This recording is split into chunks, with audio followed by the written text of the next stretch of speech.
Ladies and gentlemen, welcome back. I'm Grimdork, and today I wanted to talk a little bit about the painting side of the hobby. I'm going to focus predominantly on Kill Team, but obviously a lot of that carries over to 40k. Now, some of what I'm going to say is probably going to be a bit divisive and it's going to ruffle a few feathers. So before I get into it, I want to remind you that this is just my opinion, and my opinion is meaningless. If you agree with me, then that's cool, but you don't have to, and I don't mind that. There should always be a discussion. So I've got a little bit of a problem with the hobby community as a whole, and that is that everyone is just too fucking good. There are so many incredible painters out there, so we probably have no need for another one. Least of all, one as terrible as I am. Now, I'm not saying that I've got a problem with any of the channels that are out there teaching people how to paint. In fact, I'm a massive fan of most of them. They are talented, they are inspiring, the content they put out is incredible, but that alone doesn't get your models on the tabletop any faster. If you're daunted at the prospect of painting minis, as I was, then it can be difficult to even start. And more than that, when you do have the courage to start, you follow one of these incredible tutorials out there, you get frustrated at the fact that you can't paint just as well as Duncan Rhodes or Maniac or whoever it might be, because obviously you're a beginner. Now, I have no doubt that many of you who are watching this, just starting out in the hobby, are going to be incredible painters one day. But that doesn't help your minis to look good today. Now, what I hope to share with you is my incredibly lazy attitude to building and painting minis. And this is really just to be used as a baseline. I absolutely encourage you to take your painting as far as you want to. But in the meantime, this should give you some kind of source material to get your models battle ready and on the tabletop in minimal time with minimum effort. Now, as I said, I am massively lazy when it comes to minis. I don't drill gun barrels, I don't even clean up mold lines. I know that is blasphemous, but I don't care. All I want to do is get my models built and painted as quickly as possible. But I also want them to look good. So today I'm going to share a few helpful pointers as well as a few principles that you need to bear in mind when you start painting. Number one, and this is probably the most important point. This might feel a little bit philosophical, or it might just come off as a little bit ranty. But we currently live in a world where everybody wants to be the best at something. Your senses are flooded every day with people on Instagram and YouTube showing the pinnacle of their art. And it gets to the point where we're no longer interested in anything less than perfect. The whole world is telling you to be the best. What it should be telling you is to do your best. When you let go of that pressure, not only will your painting improve, but you will feel so much happier. And if we need anything in this crazy world right now, it's more happiness. Number two, minis always look better together. 5 badly painted minis are going to look a lot better than 1 badly painted mini. Now, that probably doesn't make you feel any better, but the main reason I'm telling you that is so that you don't get discouraged after you've finished your first mini. You can always neaten up a few little mistakes, but finish the squad, because by the time you finish them all, I guarantee you'll feel a lot better about them. I also find that batch painting really helps with this too. Prime them all at the same time and try to do one colour at a time too. So do the armour on every one of them, then do the weapons on them all. Do the bases at the same time, and then go through and highlight. It's just a suggestion. Some people don't like to do it that way. I find myself doing that on some factions, but maybe not so much on others. Necrons are great to batch paint. Harlequins not so much. The more diversity there is between models in a squad, the less likely you might be to do that. Number 3, models always look better at a distance. Now, Instagram and Facebook and YouTube are great at picking up a lot of detail on these tiny little miniatures. But it can be very, very easy to be overcritical when you're looking that closely.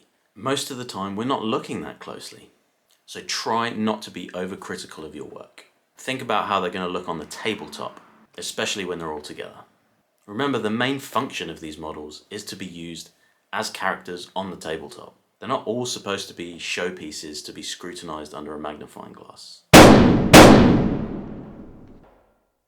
Number 4, this won't apply to everybody, but remember, for the most part, you did not get into this hobby for the painting.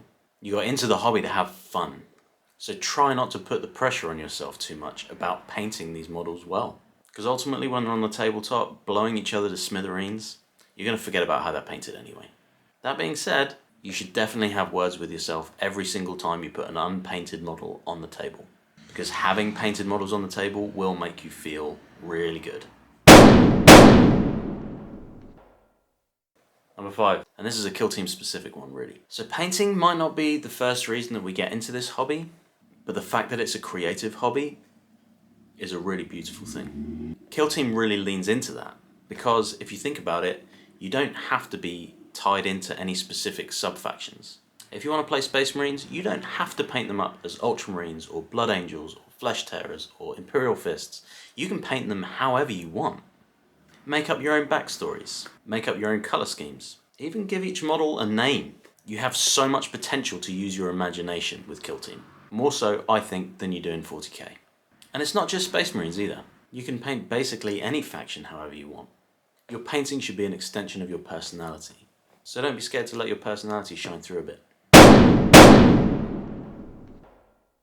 Number 6. There is an easy way to paint every model. It might take a while to discover that method, but trust me, if you're here watching videos about 40k and Kill Team, you're in it for the long haul.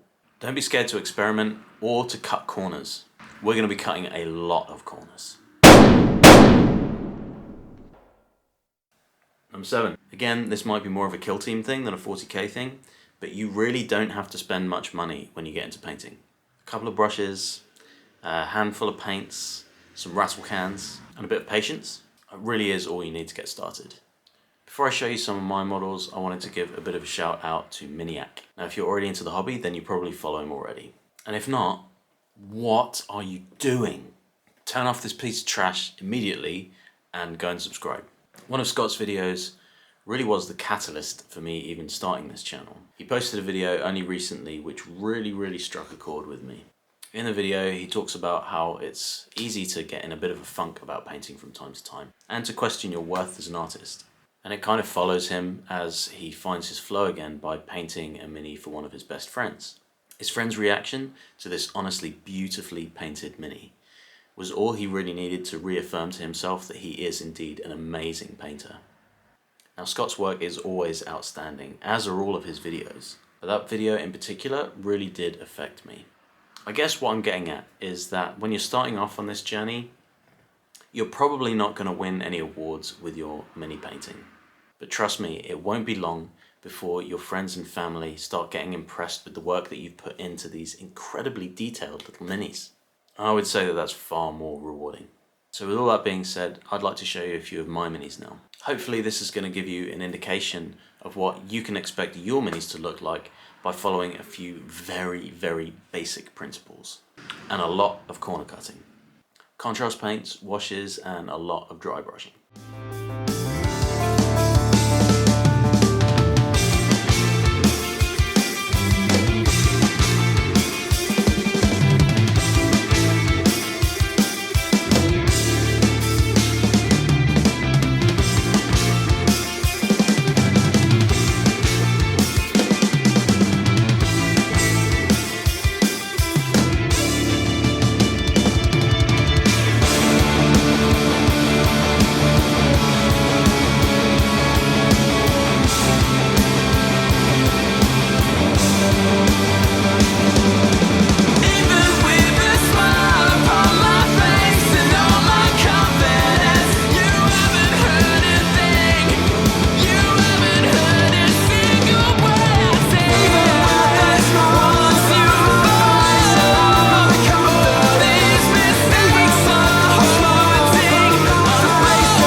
Now obviously every faction is different, and some factions are much easier to paint than others. Now although I wouldn't necessarily recommend choosing a faction based on how easy it is to paint, people choose factions for a whole host of reasons. So who am I to say that choosing a faction based on how easy it is to paint is necessarily a bad thing?